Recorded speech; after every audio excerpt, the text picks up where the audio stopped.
États-Unis Big Rapids dugu la n'a bɛ Michigan mara la mɔgɔ hakɛ min bɛ balo a kɔnɔ a bɛ surunya mɔgɔ 8,000 ma. Dugu in kɔnɔ yan soroko fanba bɛ bɔ Patikuri taji feere yɔrɔ de la. Nka Chinois ka kuran baarakɛda min tɔgɔ Gotion kabini a nana a ye dugudenw tila. Jinɛ bɛ baara la an ka sigida la sisan. Gotion baarakɛda in b'a fɛ ka usine dɔ jɔ mara in kɔnɔ n'a nafolo hakɛ bɛ bɛn dolari wari miliyari 2 ni miliyɔn 400 ma. Walasa mobili minnu ni kuran bɛ bɔ u la k'u ka batteriw dilan.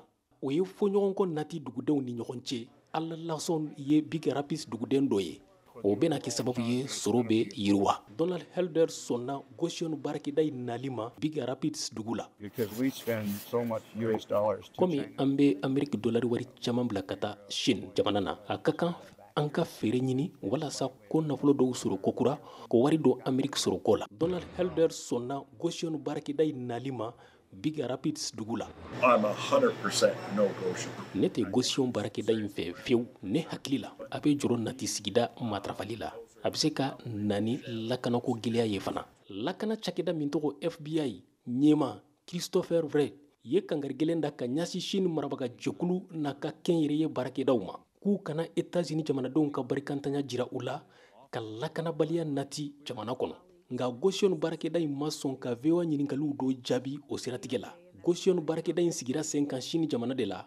A bolofara dɔ bɛ Amerika n'a daga bɛ sɔrɔ Californie. Cakɛda in baarakɛlaw dɔw bɛ bɔ Chine, dɔw ye États-Unis jamanadenw ye ani Allemagne. Jacques Tellen ye Gotion baarakɛda in ɲɛma dankan ye Ameriki sahel yanfan na. Ma sɔn jalakilo minnu bɛ ka kɛ ka ɲasi a ka baarakɛda ma.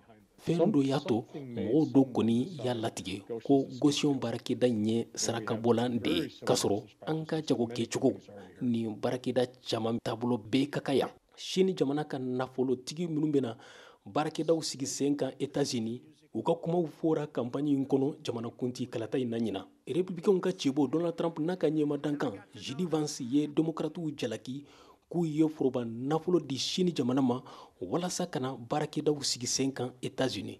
China is buying up Chine jamana y'an ka taabolo kuraw san, a y'an ka dumunifɛnw san, a y'an ka sɛnɛkɛforow san.